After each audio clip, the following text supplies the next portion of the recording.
આપણે પાપડ રોલ્સ જોઈશું। એના માટે સૌથી પહેલાં આ રીતે એક પાપડ લઈ લીધો છે, એને આપણે આ રીતે બે ભાગમાં તોડી લેવાનો છે। આ રીતે બે ભાગમાં એને તોડી લીધો છે। હવે આપણે એને ધીમા ગેસ પર શેકી લેવાનો છે। આ રીતે આપણે એને શેકી લઈશું। ગેસ ફૂલ રાખવાનો નથી, ધીમો જ રાખવાનો છે અથવા મીડિયમ રાખવાનો છે। આ રીતે એને શેકી લેવાનો છે। બરાબર રીતે પાપડ શેકાઈ જાય ત્યાર પછી પાપડ ગરમ હોય ત્યારે જ આપણે એને રોલ કરી દેવાનો છે। આ રીતે પાપડ શેકાઈ ગયો છે, હવે આપણે એને આ રીતે રોલ કરી દઈશું। આ રીતે એનો રોલ કરી દેવાનો છે। આ રીતે આપણે 2-3 પાપડ શેકી લઈશું। આ રીતે મેં શેકી લીધા છે। ત્યાર પછી આપણે એમાં ભરવાનો મસાલો કરીશું। એના માટે મેં એક ડુંગળી, ટામેટું અને કાચી કેરી લઈ લીધી છે। કાચી કેરીને 2-3 ચીરીઓ લીધી છે, એને આપણે મિક્સ કરી લેવાનું છે। મિક્સ કર્યા બાદ આપણે એમાં થોડું મીઠું ઉમેરીશું। એમાં આપણે થોડું મીઠું નાખીશું।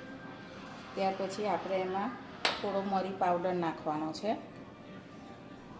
તમે લાલ મરચુંનો પણ ઉપયોગ કરી શકો છો, પણ મેં મરી પાવડર લીધો છે।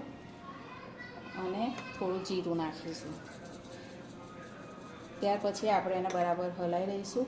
આમાં તમે ચાટ મસાલો પણ નાખી શકો છો અને લીંબુનો રસ પણ નાખી શકો છો, પણ મેં કેરી લીધી છે એટલે મેં લીંબુનો રસ નાખ્યો નથી। આ રીતે આપણે એને બરાબર હલાવી દઈશું।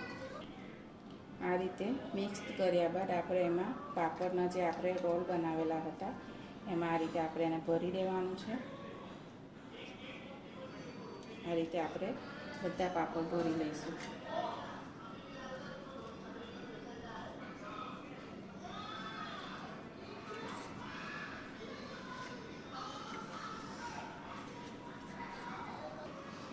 આ રીતે આપણે બધા પાપડના રોલમાં ભરી દીધું છે। ત્યાર પછી આપણે ઉપર ઝીણી સેવ લઈ લઈશું, જે ખમણી અને લોચામાં વપરાય છે એ।